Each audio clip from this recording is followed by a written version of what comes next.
हरे राम राम राम हरे हरे, हरे कृष्ण कृष्ण कृष्ण हरे हरे, हरे राम राम राम हरे हरे, हरे कृष्ण कृष्ण कृष्ण हरे हरे, हरे राम राम राम हरे हरे, हरे कृष्ण कृष्ण कृष्ण हरे हरे। राजाधिराज प्रभु रामचंद्र महाराज की जय। सद्गुरु श्री समर्थ रामदास स्वामी महाराज की जय। सद्गुरु श्री ब्रह्म चैतन्य स्वामी महाराज की जय। सद्गुरु श्री स्वामी समर्थ महाराज की जय। जय जय रघुवीर समर्थ।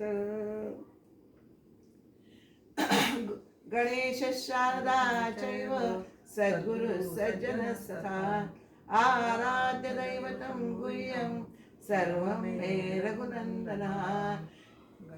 गुरुर्ब्रह्मा गुरुर्विष्णु गुरुर्देवो महेश्वरा, गुरु साक्षात् परब्रह्म तस्मै श्री गुरवे नमः।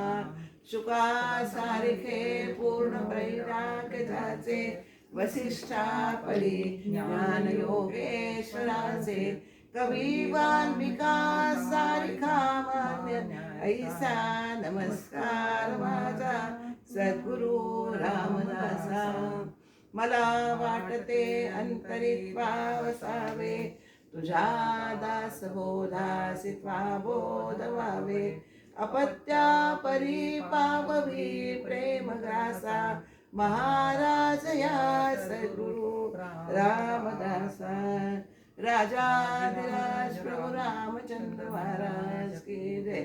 सद्गुरु श्री समर्थ रामदास स्वामी महाराज की जय। जय जय रघुवीर समर्थ। श्री रामरायांच्या चरणी, श्री समर्थांच्या चरणी, स्वामींच्या चरणी, महाराजांच्या चरणी आणि आपणा सर्व श्रोत्यास वंदन करून आपण आज दशक 7वा आणि समास 4था विमल ब्रह्मनिरूपण हा आज आपण विवरणासाठी घेणार आहोत। तत्पूर्वी सद्गुरूंना प्रार्थना करूया।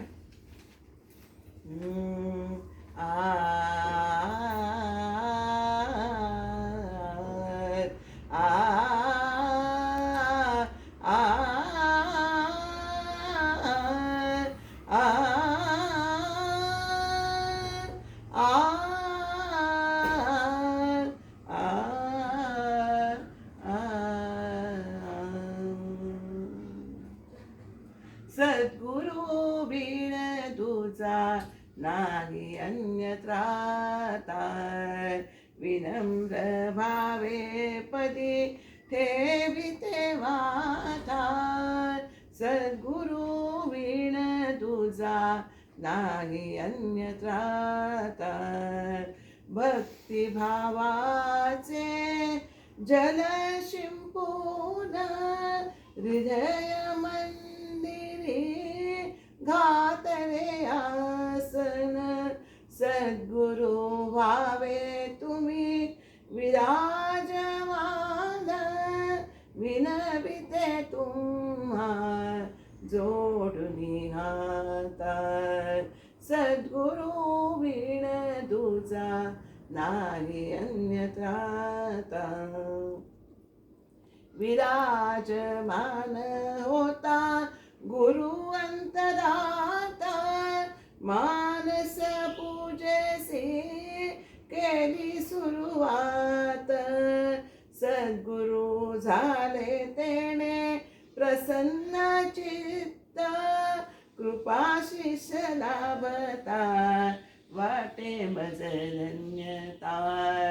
सद्गुरु बिन तुझा नाही अन्यत्राता, सद्गुरु असती कृपेचा सागर, देह बुद्धी सारिती त्याची दूर। देह बुद्धी सारिती त्याची दूर, गळून जाता सारा देहांकार अज्ञान निरसन होई तत्वता सद्गुरु विण तुझा नाही अन्यत्राता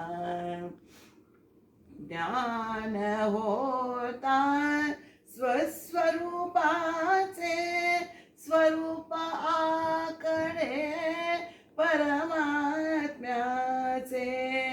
अंशची आपण परमात्म्याचे सहजची घडतसे तदाकारता सद्गुरु विण तुझा नाही अन्यत्राता सद्गुरु कृपे ऐसे आत्मनिवेदन साधता टळे जन्म मरण साधता चुके जन्म मरण तव स्वरूपी नलिनी घेई सामागुण प्रार्थना तुझसी सद्गुरुनाथा सद्गुरु कृपे तुझा नाही अन्यत्राता सद्गुरु विण तुझा नाही अन्यत्राता विनम्र भावे पदी ठेविते माता सद्गुरु विण तुझा नाही अन्यत्राता नाही अन्यत्राता नाही अन्यत्राता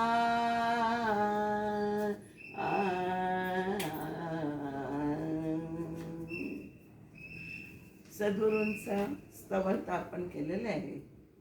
आज ह्या आधीच्या समासात आपण चतुर्दश ब्रह्म हे जे आपण पाहिलेलं आहे, समर्थाने आपल्याला 14 ब्रह्मांची नावे कल्पित 14 ब्रह्मांची नावं आपल्याला समर्थाने सांगितलेली आहेत आणि ती परब्रह्माच्या तुलनेत कशी कमी पडतात, कशी उणी पडतात हेही आपण बघितलेलं आहे. त्यामुळे आपल्याला ते विमल ब्रह्म कसं आहे ते आपल्याला या समासात समर्थ सांगणार आहे. विमल म्हणजे काय? विमल म्हणजे ह्याचा समास असा मराठीत सोडवतात, विगतः मलः यस्य सः, म्हणजे ज्याचा मल हा अंतरातून गेलेलाच आहे असा त्याला म्हणायचं विमल. असे अर्थात कोण असतात आपल्याला सांगायला गरज नाही आहे. असे सद्गुरूच असतात की त्यांच्या अंतःकरणाचा हा मल हा गेलेलाच असतो आणि ते निर्मळ अंतःकरणाचे असतात, शुद्ध मनाचे असतात. आणि जो आपल्याला जो हा समास दर्शक आपल्या दासबोध हा समर्थाने दिले, समर्थ बरोबर अशाच स्वरूपाचे आहेत. अर्थात सगळे संत असतात पण समर्थ आले ज्यांचा अंतःकरणाचा मल गेलेला आहे अशा विमल ब्रह्माचं समर्थ या समासात आपल्याला ब्रह्म वर्णन करत आहेत. ते ब्रह्म कसं आहे हे त्यांनी 1 ते 44 या ओव्यातून कसं कसं स्पष्ट केलं आहे ते आपणही आता बघणार आहोत. त्यामुळे पहिल्याच ओवीत समर्थ सांगतात, ब्रह्म नभावनी निर्मळ. नभ कसं आहे? नभ म्हणजे गगन, हे सुद्धा निर्मळ आहे पण त्याच्यापेक्षा ब्रह्म निर्मळ आहे. का असं सांगितलेलं आहे? तर आकाशाच्या ठिकाणी 7 गुण आहेत, त्यामुळे ते ब्रह्मापेक्षा आपोआपच वेगळं पडतं. हे ब्रह्माच्या ठिकाणी हे गुण नाही आहेत. कोणते गुण आहेत ते?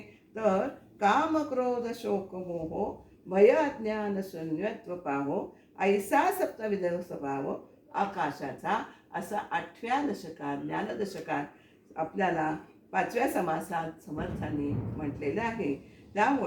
यामुळे ब्रह्म हे नभावने निर्मळ आहे. निर्मळपणाची परिसीमा आपण गगन निर्मळ म्हणतो, विशाल म्हणतो, त्याहीपेक्षा गगनापेक्षा हे निर्मळ आहे आणि विशालही आहे आणि त्याचंच ते वर्णन आपल्याला करतायत. आणि नंतर हे कसं ब्रह्म केलेले आहे तर 21 स्वर्ग 7 पाताळ मिळून एक ब्रह्म बोल. 21 स्वर्ग आणि 7 पाताळ असा मिळून एक ब्रह्मगोण होतो. आणि या ऐशी अनंत ते निर्मळ ह्या सगळ्याला हे ब्रह्म हे व्यापून उरलेलं आहे. पण गंमत अशी आहे की व्यापलेलं आहे, पण आपल्याला त्याची जाणीवही नाही आहे की ते सगळ्यांमध्ये आपणही आलोच ना.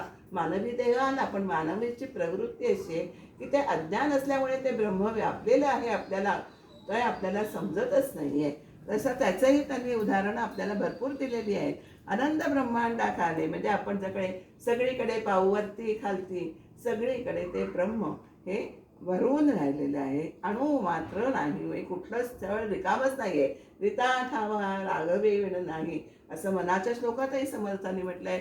समर्थांनी हे सगळे प्रचितीचे बोले, त्यांना काय म्हणतात ते दासबोधा वचने जी आहे ती समर्थ कृपेची वचने आहेत. म्हणून ते म्हणताय की रिता ठाव ह्या दास राघवेण नाही, असं मनाच्या श्लोकातही समर्थांनी म्हटलेले आहे. सगळीकडे जळी स्थळी काष्टी पाषाणी एसेमध्ये लोकवाणी, लोक असं म्हणतात, म्हणजे समर्थ लोकांनाही त्याच्यात आपल्याला सामावून घेत आहेत की लोकवाणी अशी आहे की तिथे एकही कुठलाही प्राणी हा ब्रह्मतत्वाशिवाय म्हणजे राहूच शकत नाही. त्याला सगळ्यांना अंतर्बाह्य ते व्यापून आहे. जडसळा, आता त्यांनी उदाहरण पण चांगलं दिलंय. जळशळासच ऐसे जळ, जळामध्ये मासे असतात, त्यांना जळ कसं व्यापून असतं, तत्वतच तैसे हे ब्रह्म केवळ जीवमात्राचे, सगळ्या जीवमात्रांना हे ब्रह्म हे व्यापून उरलेलं आहे. जळा वेगळा ठाव, जसं आपल्याला माशाला जळाशिवाय दुसरं काहीच नसतं पाण्यामध्ये. पाण्यातनं बाहेर काढला तर आपल्याला माहिती आहे पाणी हे माशाचं जीवन आहे, तर तो तडफडायला लागतो पाण्याच्या बाहेर काढला तर. ब्रह्माबाहेरही जाता नाही, म्हणजे आपल्याला जसं जळा वेगळा ठाव आहे, म्हणजे माशाला जसं जळ आहे तसंच ब्रह्माला बाहेरही जाता नाही. ब्रह्माबाहेरही कोणतीही या जगतातली दृश्य जगतातली वस्तू ही ब्रह्माच्या बाहेर नाहीच आहे. ओतप्रोत ब्रह्म हे सगळ्या प्राण्यांमध्ये भरलेले आहे. म्हणून जळाची उपमा ही आपल्याला याला ब्रह्माला देता येत नाही आहे. आता आपल्याला अजून एक असं उदाहरण सांगितलंय, आकाशाबरोबर बाहेर आपल्याला पळून जाता येतं का नाही? जिकडे धावतो तिथे आपल्याबरोबर आकाश असतंच की नाही? त्याचप्रमाणे पुढे आकाश तत्वता तैसे तया अनंता अंतची नाही, त्याचाच त्या ब्रह्माला अंत नाहीये. आणि आणखीन एक त्यांनी असं सांगितलंय, जळाच्या बाहेर गेलं की काही काळाने माती किंवा रेती लागते, जमीन सुरू होते, पण तसं ब्रह्माच्या बाबतीत असं काहीच होत नाही, असंही आपल्याला समर्थांनी इथे सांगितले. म्हणून ती जळाची उपमा ब्रह्माला देताच येत नाही. परी ते जे अखंड भेटले सर्वांगास निकटले, अति निकट परी चोरले सकळांसी आहे. असं असलं आपल्याला ते अखंडपणे सर्वांगाला लिपटून राहिलेले आहे, व्यापून राहिलेले आहे. परी ते निकट परी अति निकट आहे, अगदी जवळ आहे आपल्या, पण दिसतं का? देवांतरी अंतरी आपण म्हणतो, पण कोणाला तो दिसत नाहीये. त्यामुळे आपल्याला चोरले म्हणजे तो लपून राहिलेला आहे अंतरात. लपलेल्या माणसाला आपण शोधू शकतो. आपल्याला शोधायचं आहे त्या अंतरात्म्याला, तर आपल्याला ते चोरलेलं आहे ते आपल्याला शोधायचं आहे. तयामध्ये असे जे परी तयास निर्जे, आपल्यामध्ये ते आहे, परी आपल्याला ते जाणत नाही आपण त्याला ना. उमजे भास नुमजे परब्रह्म, ते उमजे भास नुमजे परब्रह्म नुमजे, आपल्याला भास होतो, आपल्याला वायूच्या झुळकीचा भास होतो, आपल्याला दिसत नाही वारा येताना, पण भास होतो की नाही. तसंच आपल्याला परब्रह्म आहे असं समजतं, पण ते उमजत वरीक नाही की आहे असं कळतं, पण उमजत नाहीये. तयामध्येही असे जे परी तयास निर्जे, उमजे भास नुमजे परब्रह्म. आकाशामध्ये आभाळ, आता आपण म्हणतो की आकाश आणि आभाळ आपल्याला दिसायला दोन शब्द एका अर्थच दिसतात. म्हणजे बोली भाषेत आपण आकाश आलंय, आकाशामध्ये आभाळ आलंय, पण आभाळ म्हणजे अभ्र. जर सूर्य आच्छादित होतो त्याने अभ्र येतं, तेव्हा आपल्याला ढगुळ म्हणजे ते गढुळल्यासारखं दिसतं. आपण म्हणतो काय हवा पडली, असं आपण साहजिकच म्हणतो की मळभ आलं की आपल्याला ती हवा आवडत नाही, पण आकाश जर निरभ्र असलं तर आपल्याला ते हवं असतं.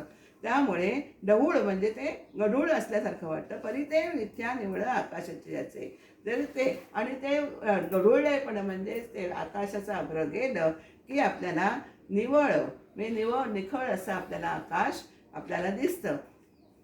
आता आपण आकाशाकडे एका दृष्टीने टक लावून बघितलं. नेहार हा शब्द आहे.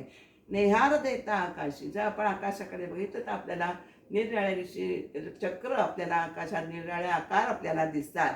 चक्रे दिसती डोळ्यांसी, तैसे दृश्य ज्ञानियांसी मिथ्यारूप. त्यामुळे हे जे दृश्य जगत आहे ते ज्ञानी लोकांना मात्र हे मिथ्यारूप आहे असं ते अंतरात्म जाणत असतात. त्यांना तो अनुभव घेतलेला असतो त्यांनी. मिथ्याची परी आभासे निद्रिस्त असं स्वप्न दिसे. आता आपण झोपेमध्ये बघतो की स्वप्न पडतं, पण आपल्याला तेव्हा किती खरं वाटतं. म्हणजे अक्षरशः वाघ आपल्याला दिसतो समोर, आपल्या अंगावर जाऊन येते, पण ते झोपून उठल्यावर काही तिथे स्वप्नातला लवलेशही राहत नाहीये. जागा झाली या पैसे बुजू लागे. ते स्वप्न जसं विरून जातं तसंच आपल्याला ज्ञानाची जागृती आल्यानंतर हे सगळं मिथ्या जगत आहे हे आपल्याला सहजची ते नाहीसं होतं, आपोआप ते नष्ट होतं. आणि मग जगत मिथ्या दृश्य जगत आहे ते नष्ट झालं की उरतं काय, केवळ परब्रह्म हे असं आपल्याला होतं.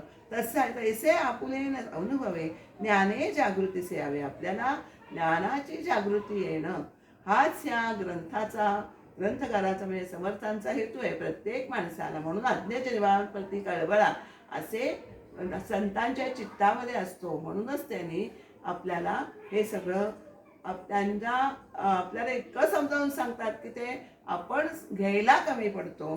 तर ते समजावून सांगतात की अज्ञजनांप्रती त्यांच्या कळवळा असतो की सगळे अज्ञानातनं उद्धरून आपल्या पहिलं पार जावेत अशीच त्यांची इच्छा असते. त्यामुळे ज्ञानही जागृतीसी यावे आणि मग माईक स्वभावे कळू लागणे. मग अर्थातच ज्ञानाची जागृती आली की हे मिथ्या जे आहे ते जग आपोआपच लोप पावणार नाही. माईक स्वभावे कळू लागणे, हे खोटं आहे हे आपल्याला आपोआप कळून येणार आहे. आता असं आहे. आणि समर्थ म्हणतात आता हे सगळं सांगितलं ते पुरे आहे. जे ब्रह्मांडा पहिलीकडे आता त्याची निवाडे उमोजून जे ब्रह्मांडा पलीकडे ब्रह्म आहे. त्यासाठी हा एवढा आधी समर्थांनी कटाटोप केलंय 12-15 अव्यांचा की ते आता आम्ही तुम्हाला समजावून सांगतोय, तर तुम्ही आपल्याकडे लक्ष द्या. ब्रह्म हे ब्रह्मांडामध्ये सगळं कालवलेलं आहे, म्हणजेच एकत्र झालेलं आहे. पदार्थाशी सगळ्या पदार्थांना ते अंतर्बाह्य व्यापून आहे. सर्वांमध्ये विस्तारले अंश मात्र. प्रत्येकात ब्रह्माचा अंश आपण म्हणतो. गीतेमध्ये श्लोक आहे ममेव अंशो जीवलोके जीवभूत सनातना असा श्लोक आहे. त्यामुळे सगळ्यामध्ये हे विस्तारलेले आहे आणि अंश मात्रे प्रत्येकाला त्यांनी व्यापलेलं आहे. ब्रह्मामध्ये सृष्टी वासे, सृष्टीमध्ये ब्रह्म असते आणि अनुभव घेता आभासे अंश मात्रे. सर्व विश्वामध्ये जे ब्रह्म कालवलेलं आहे कसा त्याचा ब्रह्म आणि ब्रह्मांड याचा कसा संबंध आहे या ओवीतून आपल्याला समर्थांनी सांगितलेलं आहे. सगळं विश्व ब्रह्मामध्ये मावतं. इतकं ब्रह्म विशाल आहे. विशालतेची परिसेवा ह्याच्यापेक्षा काही विशाल नाही. आणि म्हणून ते आकाशाला, ते पुढे योगी येणारच आहे, आकाशाची उपमा ब्रह्माला देतात. कारण विशालतेच्या दृष्टीने आकाश हे त्याच्याशी अगदी जवळ जातं म्हणून ते सांगतात. परंतु ते मगाशी म्हणतात तसं 7 त्याचे गुण आहेत त्याच्या अंगी, ते ब्रह्माच्या अंगी नाही आहेत. तर अनुभव घेता आभासे अंशमात्रे. आता अंशमात्रे श्रुती वितरी. आपल्याला सृष्टीमध्ये त्या अंशमात्राने आहे. माहेरीमध्ये आधी कोण, मग बाहेर किती आहे याची कोणाला कल्पना येते का? ब्रह्माची कल्पना येऊच शकत नाहीये. सगळे ब्रह्मांड उदरी मावेल कसे. सगळं या ब्रह्मांडामध्ये ब्रह्म कसं मावे ह्याचा आपण आपला विचार करायचा आहे. सगळं ब्रह्म हे काही मावणंच शक्य नाहीये. आता अमृतीमध्ये आकाश, आता ते आपण म्हणतो तीर्थ जे म्हणतो आपण चरण तीर्थ आपण घेतो, त्याच्यामध्ये सगळं जर आपण घेतलं, चंपू असतो चरण तीर्थामध्ये असतो. आपण नेहमी तीर्थोटीतून आपण तीर्थ देतो. तर त्यात सगळं आकाश मावण्याचा प्रयत्न केला तर ते राहील का? नाही राहणार. त्याप्रमाणे म्हणून त्याचा अंश बोली देतो. म्हणून त्याच्यामध्ये असा प्रयत्न करणं हे जसं अगदी अशक्य नाही आहे, व्यर्थ जातो, तसंच विश्वामध्ये ब्रह्माचा अंश व्यापून आहे एवढं बरीक आपल्याला म्हणावं लागतं. ब्रह्म तैसे कालवले परी ते नाही हलवले. आपल्याला असं वाटतं एखादा पदार्थ आपण करतो, मिक्स करतो, मग तेव्हा तो मूळ पदार्थ हलतो की नाही, तसं ब्रह्म हललेले नाही आहे. ब्रह्म आहे तसंच आहे. सर्वांमध्ये परी साचले संचले चंचलेपणे, म्हणजे ते इतकं ठासून भरलेलं आहे पण तरी आपल्याला ते दिसत नाही. आता पंचभूती आश्रय मिश्रित परी ते पंचभूतात येतं.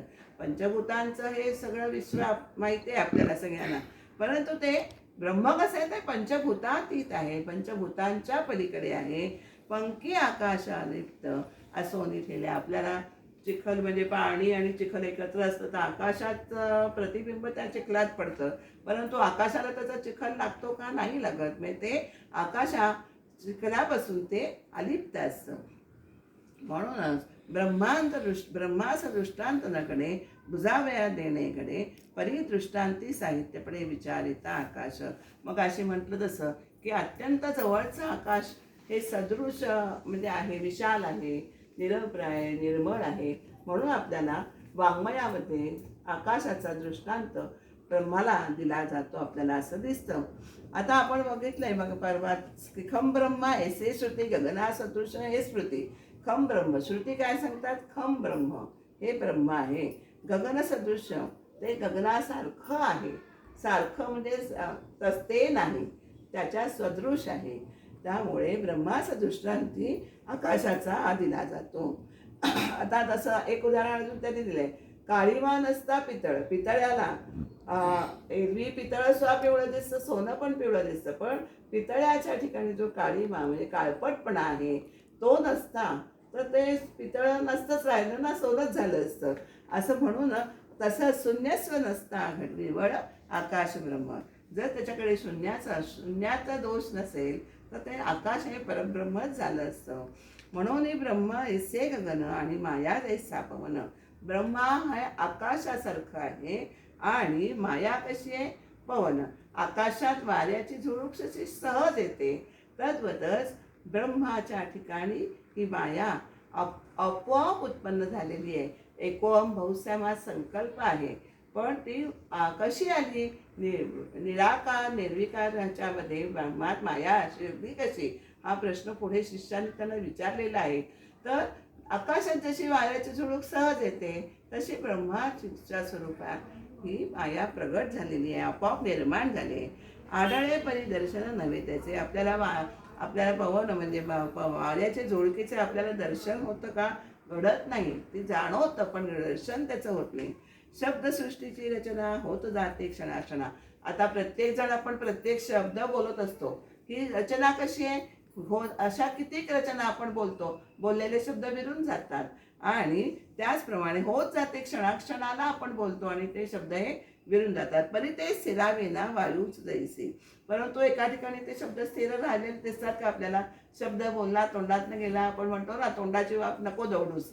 म्हणजे ह्यासाठीच ती म्हण असेल असं मला वाटतं की ते स्थिर नाहीये. तसा वायू जसा स्थिर नाहीये, चंचल आहे वायू. आपल्याला दिसतो हलते हवा, म्हणजे चंचलता वायूच्या ठिकाणी आहे. असो ऐसी माया माईक शाश्वत ब्रह्मते माईक एक. हे याच्यातनं लक्षात काय घ्यायचंय? ही माया आहे ती माईक म्हणजे खोटी आहे, फसवी आहे, लटकी आहे आणि शाश्वत असं एकच परब्रह्म तत्व आहे. पाहो जाता अनेक व्यापून आहे, सगळ्यांना ते व्यापलेलं आहे असं आपल्याला इथे समर्थाने सांगितलं आहे. आता पंचभूतांचे त्यांनी क्रम घेतलेला आहे बरं का. पृथ्वीचे भेदून आहे परी ते ब्रह्म कठीण आहे. पृथ्वीच्या आरपार आपण म्हणते सभायंबंतरी म्हणजे काय?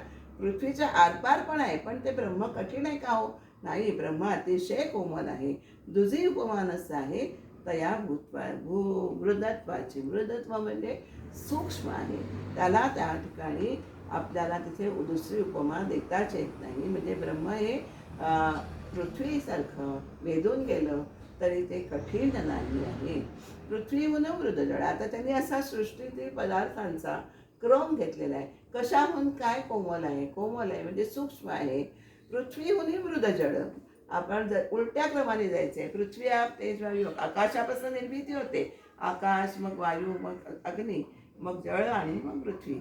पण एकापेक्षा एक त्यांना काय कोमल आहे, काय सूक्ष्म आहे हे समर्थाला यातून दर्शवून द्यायचे आहे की पृथ्वीहून मृदजळ.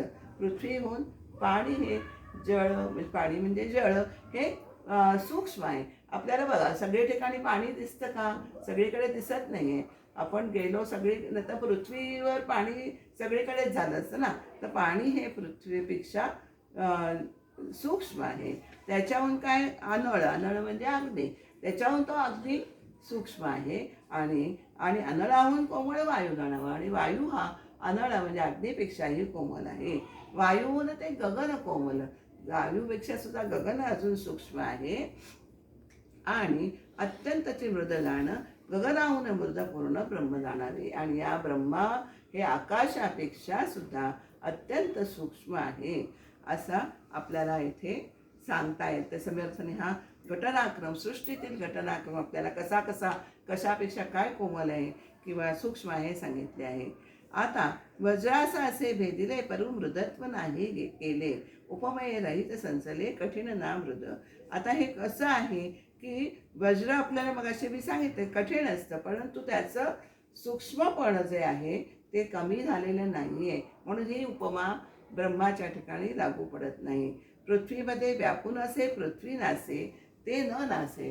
पृथ्वीमध्ये जरी व्यापलेलं असलं तरी पृथ्वी नाश पावणारी आहे, कारण पंचभूत हे दृश्य जगतात येतात, त्यामुळे त्यांना नाश आहे. परंतु याला काही नाश नाही. तसंच जळ शोषे ते न शोषे. जळ हे शोषून म्हणजे त्याचं आटणं आपण म्हणतो, ते आटणं हा म्हणतो आपण शब्द, त्याला शोषून घेतलं जातं. उष्णतेने पाणी शोषलं जातं. पण हे जल शोषे ते न शोषे जळी असून, जळामध्ये म्हणजे सगळ्यात आहे, म्हणजे सगळ्या पंचभूतात आहेच आहे. जळात असून सुद्धा जळ शोषलं जातं, पण ते शोषलं जात नाही.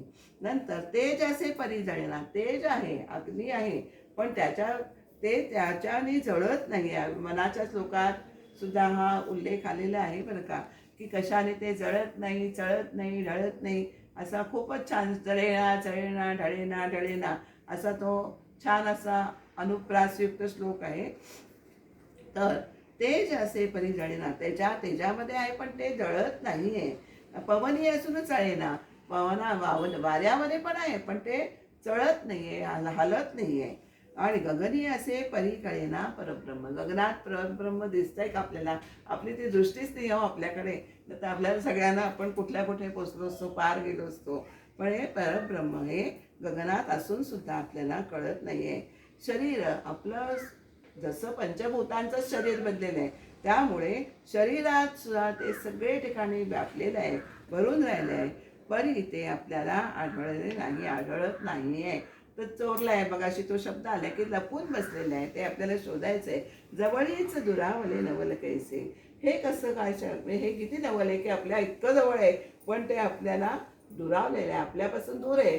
ते आपल्यापासून दूर आहे म्हणजे काय, आपल्याला ते कळत नाही म्हणून ते आपल्याला दूर वाटतं, खरं ते आपल्या अगदी जवळ आहे.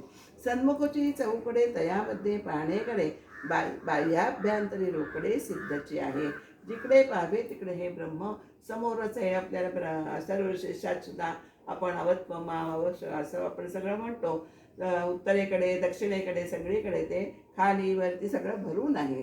तयामध्येचे आपण सभाय ते जाणं, दृश्या वेगळी गुण गगनासारखी. आपण ब्रह्मामध्येच जगतोय आणि ब्रह्मामध्येच राहतोय, पण आपल्याला जीवाच्या आतबाहेर ते आहे व्यापलेलं आहे ह्याची आपल्याला जाणीव सुद्धा नाही आहे. अवकाशातील सारे वृक्ष विश्व हे विलीन केल्यानंतर ते केवळ आपल्याला ते दृश्य कधी विलीन करायला आपल्याला ते सद्गुरू सांगतात, हे आपल्याला पुढे येणार आहेत. कसं विलीन करायचं आहे आपल्याला दृश्य? आपल्या आपल्या डोक्यातून मनातून हा दृश्य हे विलीन करायचे, म्हणजे ते तत्व झाडा हा त्याला शब्द आहे की एक एक तत्व, म्हणजे हे तत्व म्हणजे मी नाही, मी या तत्वात बसत नाही. आपलं शरीर हे 82 तत्वांचं गाठोडं आहे.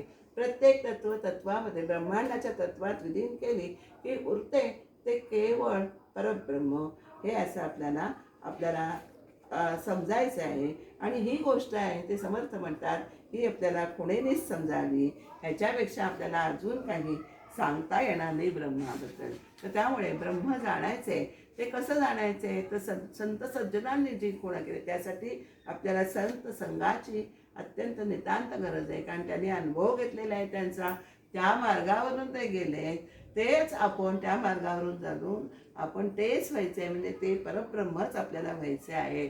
मार्गावरून चालून त्यांच्या चालून व्हावे तेचे आपण. आपल्याला त्या मार्गाने त्याने आखून दिलेला आहे. त्याने आखून दिलेला मार्ग आपल्याला फक्त दृष्टीपथात आला पाहिजे की त्या मार्गावरून आपल्याला चालणार आहे. आणि आपण आपल्या बोट धरून ते आपल्याला नेणार आहेत, पण आपण त्यांची बोट धरायची तयारी आपली पाहिजे. काही नाहीसे वाटले तेथेच ते कोंडाटले. काही नाही दिसत आहे तरी ते कोंडाटलेले. आणि त्या आपल्याला जरी कळलं नाही ते आहे आपल्या शरीरात, तरी त्याच्या असणेपणामध्ये काही फरक पडत नाही आहे. ते आहे ते आहेच आहे, असं त्याचे असे सर्व काळ असं आपल्याला ते दिसून येतं. जरी जैसे ना जैसे आपले आपण असं धन, आपण ते धन आपल्याला आपणच लपवलेलं असतं. म्हणजे आपण म्हणजे आपल्या पूर्वजांनी, पण ते आपल्याला आपले धन सुद्धा डोळ्याने दिसतं का पटकन, तसंच हे आपल्याला हे ब्रह्म आहे ते आपल्याला मुळीच दिसत नाहीये. जो जो पदार्थ दृष्टी पडे ते त्या पदार्थ ऐदीकडे. जे पदार्थ आपण जे उपमा देतो ते दृश्यातलीच येतो ब्रह्माला, तर त्या त्या पलीकडे ते ब्रह्म आहे. त्यामुळे तिथली एकही उपमा त्या परब्रह्माला लागू पडत नाही.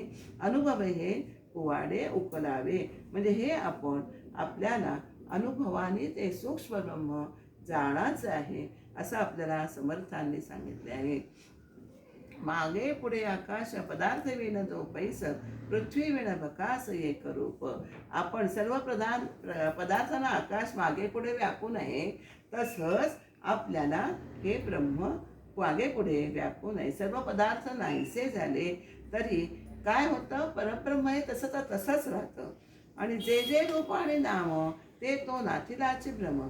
जे नामरूपात्मक आहे त्याला नाश हा ठरलेलाच आहे. नामरूपातीत ब्रह्म हे अनुभवी जाणे. पण ब्रह्म हे नामरूपातीत आहे. आणि हे वर्म जे आहे, ही जी खूण आहे ब्रह्माची, परब्रह्माची, ते अनुभव घेतलेले म्हणजे आत्मज्ञानाचा अनुभव घेतलेल्या लोकांना ते जाणू शकतात. आता नभी धुमाचे डोंगर उचलती थोर थोर, तैसी डावी ओडंबर. मायादेवीचे कर्तृत्व कसं आहे, आपल्याला नभामध्ये असे धुराचे लोटच्या लोट दिसतात की नाही, परंतु आणि ते भराभर भराभर जात असतात. तशी ही गोडंबरी विद्या, ही जी म्हणजे आपण म्हणतो मागे काय ह्याच्यात उल्लेख आलेला आहे की राक्षसांची गोडंबरी ही आहे विद्या, असं इंद्रजान वगैरे जे असं म्हणतो. माणसाची बाजीगिरी आणि आणि देवांची राक्षसांची गोडंबरी विद्या, असं आपल्याला मागच्या एका संवादात आपण बघितलेले आहे. तर हे सगळं जे आहे खेळ आहे तो मायादेवी करत असते. त्यामुळे तो खेळ ती लटकी आहे, त्यामुळे तिने केलेला हा खेळ जो आहे की ते क्षणात आपल्याला ती रस्ते ब्रह्मांड, अनंत ब्रह्मांड रस्ते, अनंत ब्रह्मांड मोडते. आणि हा तुझा नेहमीचाच खेळ आहे, पण तो आपल्याला दृश्यात राहून तो आपल्याला उलगडत नाही. ऐसी माया शाश्वत जाणावे ते ब्रह्मसत्य, ब्रह्म जाणावे शाश्वत, सर्वाठाई सर्वजित भरले असे. असं हे माया ही अशाश्वत आहे, हे नक्की जाणायचं आहे. आणि ब्रह्म हे शाश्वत आहे, त्याला नाश नाही, अविनाशी आहे. आणि ते सर्वाठाई सर्वत्र भरलेले आहे. आता पोथी वाचू जाता पाहे मातृका मध्येची आहे, नेत्री रिगोनी पाहे वृद्धपण. आपण पोथी वाचायला आता आपण घेतली आहे पोथी समोर, तर काय होतं, पोथी ग्रंथ वाचत असताना सुद्धा आता त्यांनी असं सांगितले, प्रत्येक जी कृती करतो त्याच्यामध्ये आपल्यात ब्रह्म असतं. पोथी वाचताना आपल्याला डोळ्यातनं ते आपण वाचतो, म्हणजे तिथे ब्रह्म. ग्रंथ वाचत असताना ब्रह्मच वाचतंय आपल्याकडनं. नंतर अक्षरातील जे आहेत शब्द मातृकांमध्येही आहे. आपण जे कानामध्ये कानामात्रा ज्या असतात अक्षरातल्या, त्याच्यात सुद्धा ब्रह्मच आहे. नेत्री रिगोनी आहे, म्हणजे डोळ्यातनं आपण जे पाहतो तिथे सुद्धा ते ब्रह्मच पाहते. श्रवण करता शब्द ऐकताना सुद्धा ब्रह्मच ऐकते. म्हणजे सगळं जे मन आहे विचार पाहता मना सभाय तत्वता ब्रह्माचे. म्हणजे सगळं जे आपल्या शरीरातलं जे आहे ते सगळे अवयव त्या एका परब्रह्माच्या म्हणजे आत्मारामाच्या सत्तेने चालतात. एक तुझ्या सत्तेने, त्याच्या सत्तेने हे सगळं चालतंय. आपण हालचाल करू म्हटलं तर आपला पाय हलेल का, नाही हलणार आहे. सत्तेने त्याच्या सत्तेशिवाय पान सुद्धा हलत नाही, तर आपला देह कसा हलेल. त्यामुळे हे सगळंच आहे. आपण पायचाराने चालता मार्गाने चालत असताना तोच आपल्याकडनं चालत असतो आपल्या मधनं पायांमधनं. आडे आढळे सर्वांगी करे घेता वस्तू लागी आडवे ब्रह्म. असं प्रत्येक अवयवाच्या समर्थाने असं छान उकल केलेली आहे. असो इंद्रिये समुदाव तयामध्ये वर्ते सर्व, जाणो जाता मोडे हाव इंद्रियांची. असं ते इंद्रिय, सगळ्या इंद्रियांमधनं ते ब्रह्मच करत, जी जी क्रिया इंद्रिय करतात ती ब्रह्मच वास्तविक करत असतं हे आपल्याला. आणि असं जर तुम्हाला समजलं तर आपल्या इंद्रियांची हाव म्हणजे मी आपलं इंद्रिय हे काम करतायत ही आपली जे कल्पना आहे ती अजिबात मोडूनच जाईल. ते जवळचे असे पाहू जाता न दिसे, न दिसो न बसे काही एक. आपल्याला जवळ असलं तरी आपल्याला पाहू जाता दिसत नाही. ह्याच्यामध्ये समर्थांनी असं सांगितलेलं आहे, दिसत नाही म्हणजे आपल्याकडे ती वृत्ती नाही, ज्ञानदृष्टी नाही आहे आपल्याकडे, म्हणून ते आपल्याला दिसत नाही. न तरी ते म्हणून ते आपल्याला दिसत नसतं तरी ते अंतरात आहेच आहे ना, त्याच्यामध्ये काही फरक नाही आहे. काही दिसो ना बसे, आपल्यामध्ये सुद्धा ते बसलेलंच आहे. आणि ते अनुभवायचे जाणावे, सृष्टी जेणे स्वभावे आपुले न स्वभावे पाविजे ब्रह्म. त्याचा हा परब्रह्म ही अनुभवाची गोष्ट आहे हे आपल्याला इथे लक्षात घ्यायचं आहे. आणि आपल्याला अनुभव आपल्याला तो घ्यायचा आहे. आणि आपल्या स्वभाव त्याप्रमाणे आपण जो अनुभव आला म्हणजेच आपल्याला ते ब्रह्म पावलं असं आपल्याला म्हणता येते. म्हणजे द्रानदृष्टीचे देखणे चर्मदृष्टी न देखे. चर्मदृष्टींना आपल्या नेहमीच्या डोळ्यांना हे ब्रह्म काही दिसत नाही. त्याच्यासाठी आपले ज्ञानचक्षु हे उघडावे लागतात. आणि हे उघडण्याचं काम हे सद्गुरू करत असतात. हे अंतर्वृत्तीचे खुणे अंतरसाक्षी, अंतर्वृत्ती साक्ष. आपली वृत्ती जी आहे अंतर्मुख करायची आहे. म्हणजे अंतर्मुख केली वृत्ती की आपल्या जे बाह्य विषयांकडे आपली वृत्ती लावते तर ती आपल्याला अंतर्मुख करायची आहे. म्हणजे तर आपल्याला अंतरात बसलेल्या सत्स्वरूपाचा आपल्याला बोध होणार आहे. आता हा बोध कसा होणार आहे? जाणे ब्रह्म जाणे माया, जाणे अनुभवाच्या काया. हा जर आपल्याला बोध झाला तर काय आहे? ब्रह्म आणि माया ही वस्तुता आपण परवा बघितलंय की वस्तुता एकरूप, पण आपण द्वैतात असल्यामुळे आपल्याला ब्रह्म आणि माया ही वेगळी वेगळी वाटतात. आणि जाणे आणि आता आपल्याला इथे ते एक जाणावी तुर्या सर्व साक्षिणी. माणसाच्या देहाच्या 4 अवस्था असतात, म्हणजे जागृती, स्वप्न, सुषुप्ती आणि तुर्या. आणि 5वी जी आहे ती उन्मनी अवस्था. ह्याच्यामध्ये काय होतं, या पहिल्या 3 अवस्था आहेत, जागृती, स्वप्न आणि सुषुप्ती, या अज्ञानाच्या पातळीवरच्या आहेत. आणि तुर्या ही आहे सर्व साक्षिणी आहे. ह्याच्यामध्ये काय होतं, आपल्याला ब्रह्माचं, मी ब्रह्म आहे हेही भान असतं आणि हे दृश्य जगताचंही भान आपल्या अंतरात असतं. म्हणून तिला सर्व साक्षिणी अवस्था असं म्हणजे तुर्या असं म्हटलेलं आहे. त्यामुळे आपली वृत्ती आपल्याला कुठे ठेवायची ह्या तुर्य अवस्थेमध्ये आपल्याला नक्की समजतं. म्हणून सर्व साक्षिणी अवस्था आणि आपल्या देहासकट ह्या सर्व दृश्य विश्वाला आपल्याला तुर्येमध्ये वेगळेपणाने पाहता येतं. परंतु ही जी वृत्ती आहे तुर्या अवस्था, ही सुद्धा आपल्याला ओलांडून पलीकडे जायचे. 5वी अवस्था जी आहे ती उन्मनी अवस्था आहे.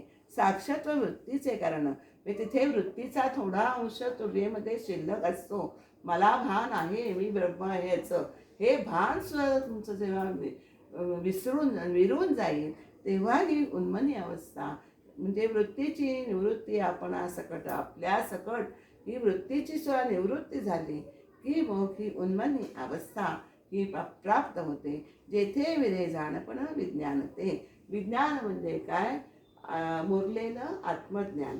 ते आत्मज्ञान अंगी मुराला लागतं. आत्मज्ञान झालं पण त्याचा जर तुम्ही सतत अभ्यास केला नाही, आत्मज्ञान सुद्धा तर वृत्ती आपली लगेच एका मिनिटात खाली येते आणि तो आत्मभाव आहे तो मलिन होतो. तो मलिन व्हायला नको. त्यासाठी आपल्याला ते आत्मज्ञान अंगी मुरवायला लागेल. म्हणजे माझ्याच महाराजांच्या चरित्रात आलेले आहे की तुकामाईंनी त्यांना गुरुजी म्हणजे त्यांच्या गुरूंनी ब्रह्मचैतन्यांच्या त्यांनी सांगितलंय की आत्मज्ञान जरी झालं ते मुरवण्यासाठी तुम्हाला एकांत सेवन हे करणं आवश्यक आहे. एकांतामध्ये त्याचं तुम्हाला भान ठेवायचं आहे आणि तरच ते आत्मज्ञान मुरण्यासाठीच तो एकांत सेवन करायला हिमालयाचा, असं तुकामाईंनी ब्रह्मचैतन्य सांगितलेलं आहे. जेथे अज्ञान असरे ज्ञान ते हिरवे, तिथे अज्ञानही सरतं. ज्ञानाच्या वृत्तीने अज्ञान सरतं आणि जिथे ज्ञान, मला ज्ञान झाले ही सुद्धा भावना आहे ती विरून जाते आणि विज्ञान वृत्तीमुळे परब्रह्मी, ते म्हणजे ज्ञानाचे विज्ञान झालं, ते अंगी त्याच्यामध्ये सुद्धा ते ब्रह्मामध्ये विलीन होतं. त्यामुळे परब्रह्मामध्ये सगळं विलीन झालं तर हा सगळा जो आपल्याला दिसतं दृश्य पसारा तो आपोआप नाहीसा होतो. ऐसे ब्रह्म शाश्वत, जेथे कल्पनेचे अंत, तिथे कल्पना निर्विकल्प ब्रह्म आहे आपण म्हणतोच आहोत, म्हणजे असे ब्रह्म शाश्वत आहे, तिथे कल्पनेचाच अंत होतो आणि आणि योगी जनांचा तो एकांत आहे, हे अनुभवाने आपल्यालाही जाणायचं आहे. त्यासाठी संतांनी आपल्याला सांगितलेलं आहे की संत संगती ही करणं अतिशय गरजेचं आहे. संत आपल्याला पहिल्यापासून काय शिकवतात, ती कशी वृत्ती घालवायची तुमची ही, तर तुम्ही हे मुळातच दृश्य विश्व हे मिथ्या आहे, मी म्हणजे देह नाही, म्हणजे तुझ्या सकट, तुझ्या देहासकट ह्या सगळ्या विश्वाला नाश आहे, हे प्रथम तू समजून घे आणि मग तुझी वृत्ती हळूहळू बदलेल आणि मग तुला आत्मबुद्धी ही तुझी उदया असेल. हे सगळं काम हे गुरुकृपेने होत असतं. म्हणून सद्गुरु चरणी शरणागत आपण आता पहिली प्रार्थना केली, ज्या ठिकाणी शरण गेलं तरच आपल्याला हे सद्गुरूंचंच काम आहे, दुसऱ्या एराजवळचं काम नाही आहे. ते आपल्याला हे आपलं अज्ञान आहे आपोआप हळूहळू दूर करतात आणि मग ज्ञानाचा उदय होतो, आपली वृत्ती अंतर्मुख होते आणि मी देह हे भावना नष्ट होऊन मी आत्मा ही जाणीव प्रगट होते, म्हणजे सस्वरूपाचा साक्षात्कार होतो आणि म्हणजे मला ज्ञान झालं, मी ब्रह्म आहे, तर ही सुद्धा जाणीव त्यातनं विरून गेली. किती उन्मन्य अवस्था आपल्याला प्राप्त होते. पण हे सगळं गुरुकृपे हे ऐसे येते घडून, त्या गुरुकृपेशिवाय हे घडणे कदापि शक्य नाही आहे. आपल्याला या समर्थांनी या विनोद ब्रह्म निरूपण समासात असं सद्गुरूंची आपल्याला ब्रह्म आणि सद्गुरूची असं ती परमात्म स्वरूपच आहे सद्गुरू, हे आपल्याला स्वतःला समजलं पाहिजे. आणि म्हणूनच आपल्याला समर्थांनी सांगितलेलं आहे की सद्गुरू म्हणजे स्वस्वरूप म्हणजेच परमात्म स्वरूप आणि म्हणजेच सद्गुरू स्वरूप, असं एक समीकरण आहे की तुम्हाला स्वस्वरूप उमगलं की परमात्म स्वरूप उमगणार आहे आणि परमात्म स्वरूप म्हणजे सद्गुरू स्वरूप आहे की जे अवनीवरती आपल्या उद्धाराकरता अवतार घेतं, परब्रह्म त्यांच्या रूपाने अवतरतं, हे आपल्याला जाणायचं आहे. आणि अशा प्रकारे हा विमल ब्रह्म निरूपण नाम समास चौथा समर्थांनी दासबोधात अतिशय छान उलगडून सांगितले. परमात्म स्वरूप हे उकलून दाखवलेले आहे की ते आपल्याला सहजी कळेल, असं ते आपण अंगी बांधण्याचा आपल्याकडनं प्रयत्न करायचे आणि आपण ते उमगून घ्यायचे. झालेली विवरण सेवा समर्थांच्या चरणी अर्पण करूया. जय जय रघुवीर समर्थ.